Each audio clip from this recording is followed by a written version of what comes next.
back to another episode of Robbie Robster's DIY Auto. So let me start off with a Happy New Year. Hopefully 2021 brings much joy and happiness and anything that you wish for. And hopefully this one is a little bit less coronavirus-ish. And yeah, so I'm back onto the Suzuki Swift. And we've got a few things that we're doing today, starting off with the bonnets, trying to see if we can get those dents out. Not too sure if we can do that or need to get replaced. That's why we need to find that out. The second thing is the airbags, steering wheel, passenger airbags, knee airbags, and seat belts. So let's hop onto the video. I hope you enjoy it. I'm trying to keep these as short as possible, but it seems to be impossible. So let's go. Let's roll it. Over to you, Robbie Robster.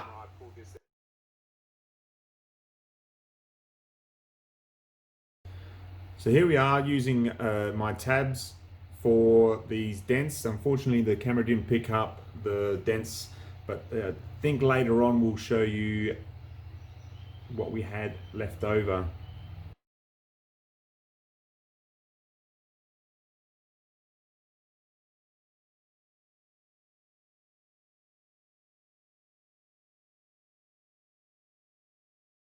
Just see that just popped up a little bit. You know that it's working. That's good.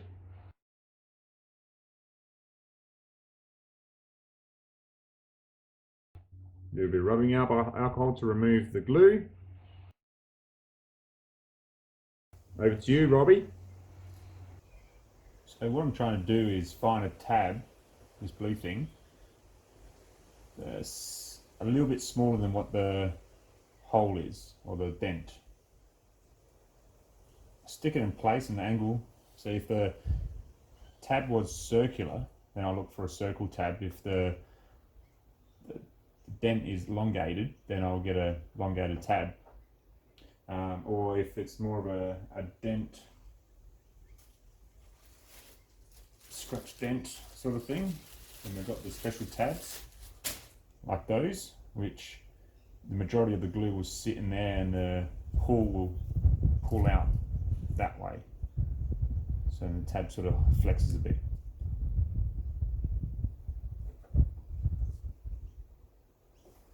But I reckon there's only maybe a couple more pulls on this one, and then I can use what I've done now to prep it and paint it and all that. It has to be painted anyway because of this scratch. If it wasn't scratched, then I probably would have spent more time putting more tabs to bring up a lot of more these finer dents, but there's no point. I'll have to sand this, fill it, and paint it. So I reckon this might be the last one. Okay, through the magic of editing, it wasn't just 4 tabs that I used to pull this out. It was actually a lot more. So you've only seen just a small amount. I'll probably use more, probably 20, 30 tabs. I don't know, I can't remember. This was taped just before Christmas. All right, I think that's ready.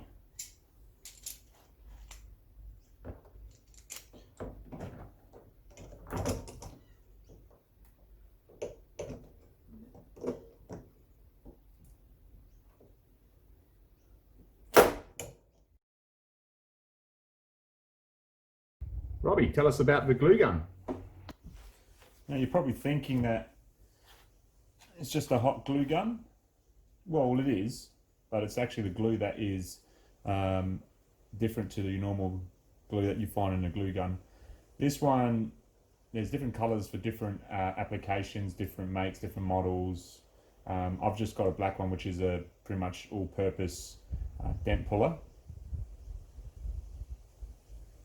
And weather also plays a good part into how well the dent pulls out on the metal. If you've got a super cold metal, it will be harder to pull out those dents.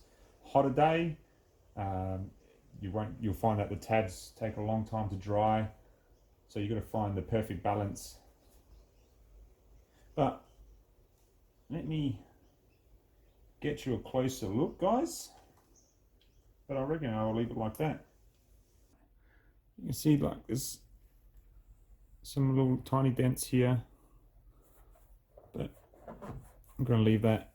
I'm going to fill it with putty, sand it putty.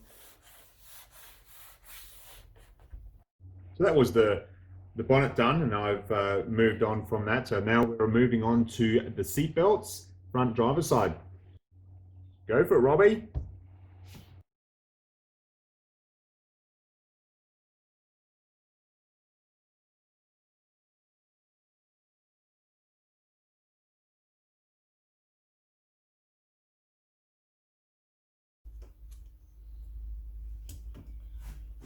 Okay, so what I got here in my breaker bar is a torque indicator. So we need to do the anchor points at 36 foot-pounds of pressure.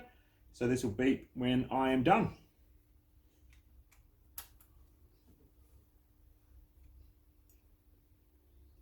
Now this was specs that I got from the Suzuki websites. Now you need to make sure that you go to your own manufacturer's details to find out what specs that your screws and bolts need to be at. I found that these ones need to be tighter, but you need to do what they tell you to do.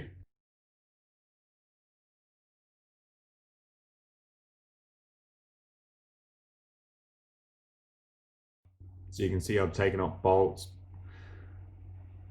putting things back in because the order,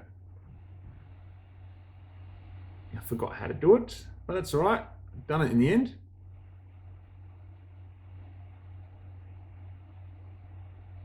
Using a special tool to put the plastic in between the rubber seal of the door.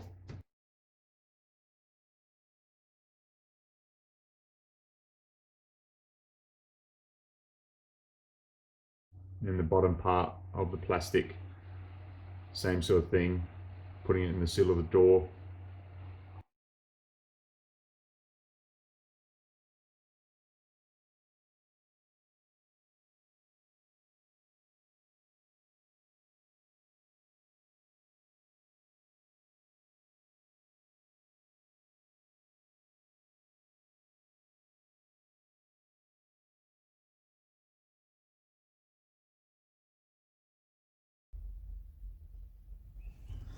All right, guys, so it's next day.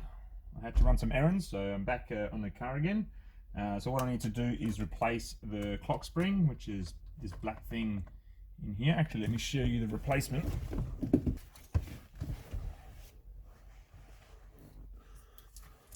That's the clock spring.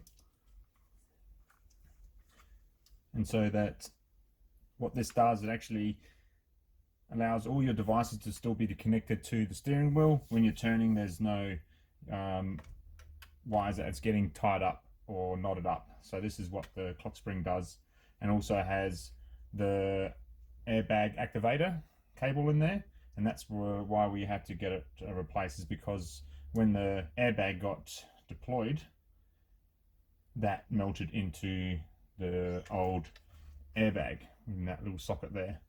So I'm not too sure if you can see it. There's no yellow clip on there. That's why we had to replace the clock spring. It's the first time I'm removing a steering wheel from any car, but it's got to be a first for everything. So let's get it done.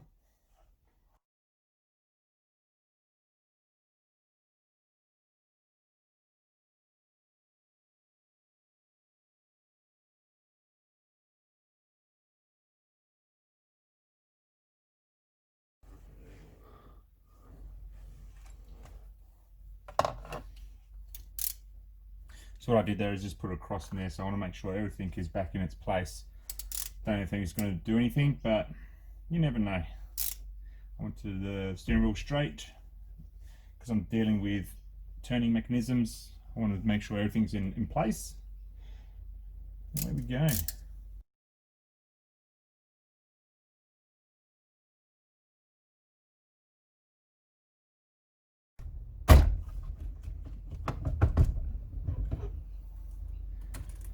There we go.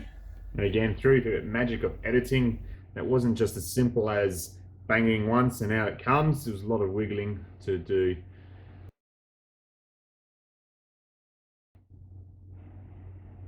Talking about the order of how you do things, the good thing about having recording all your work is that you can go back to see the order that you put the screws back in, the bolts back in, so you don't have to worry as much. Now, you can see where I made a mistake. I put the steering wheel on before I put the plastic around the steering wheel, and hence what is coming up.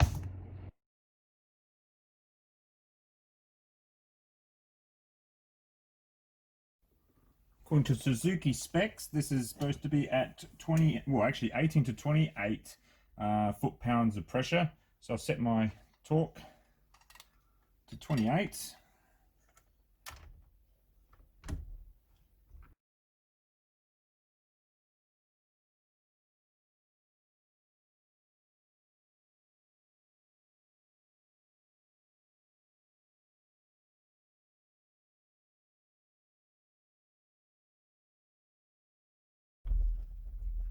That in.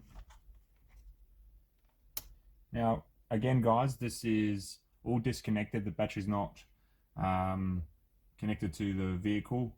It's disconnected, and so this can explode if you have, you know, something that will spark it to detonate, and it's not, won't be. I never had the pleasure of trying this to explode in my face, but yeah, I've heard that it can hurt quite a large amount. So again, power's off. There's no battery connected, so we'll connect that in.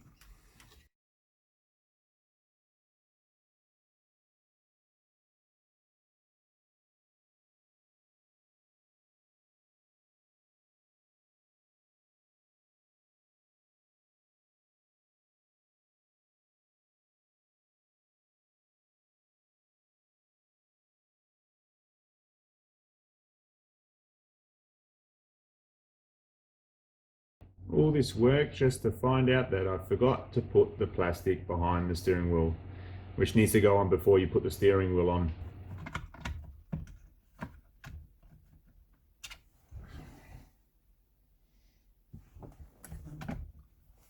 And you know what I just forgot? These need bolts. It's got screws. Oh my goodness. Oh, what an idiot. Need the whole steering wheel off again, mates. Seconds the charm, right? There you go. Through the power of editing. Put it back on.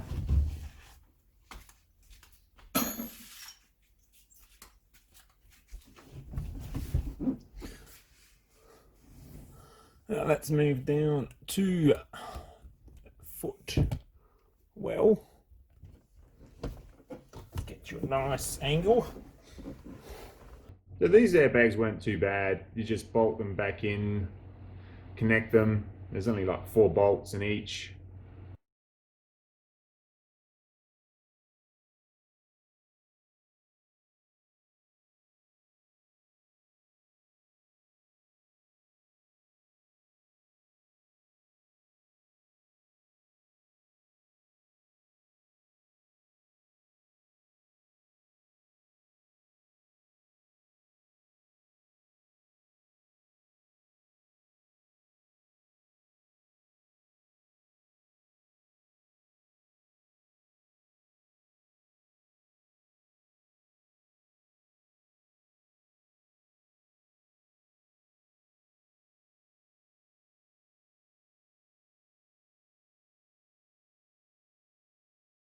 So most of these components actually just have a clip that just clips right in, and a couple of screws like this one.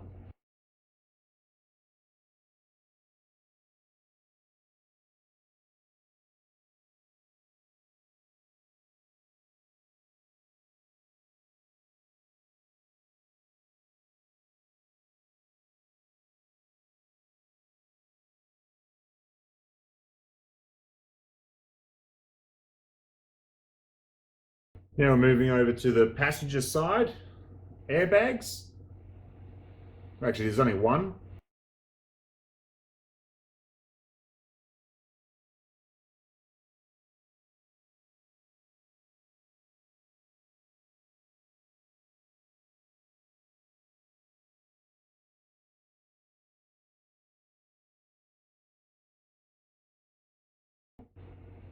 And this one little corner that you can see me fiddling now with was the hardest of everything that I had to do on this car so far. It's like I couldn't work out why it wasn't going in place. That was harder than the rest of the bloody airbags. Then I realized that there was a bent clip. That wasn't my mistake. I think it was just the way I got the replacement. So that's all right. We got it in the end.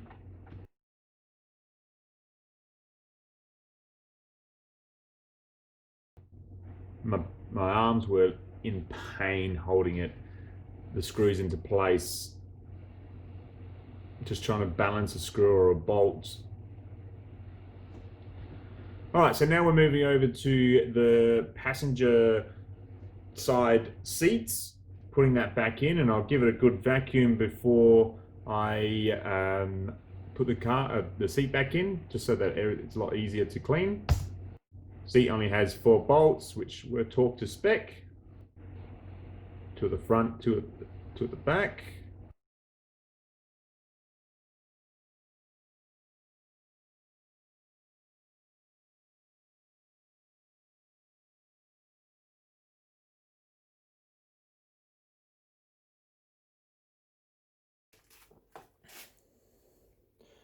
All right, guys, there we have it. Everything is in. All the airbags, seat belts, chair is all back into place. Now, apart from being a bit dirty, she's looking good. So let's move on to the next thing. I think that is starting it, I think. A little bit nervous. But here goes nothing. So I'm really nervous about this bit, putting the battery back on. So I'm guessing there's going to be 1 or 2 things. Nothing happens, or all the airbags will just blow. I don't know how realistic that is. Some people on the internet that is possible. Oh, let's give it a go. I might set up the second camera just in case something does go off, so I can film it. Let's get the GoPro out. Fingers crossed.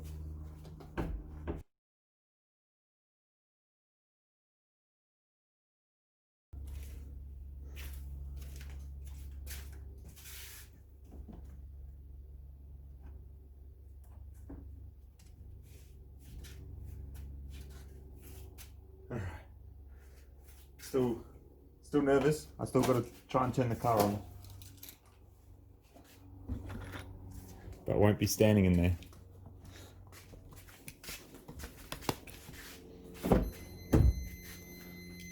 Take it out of gear.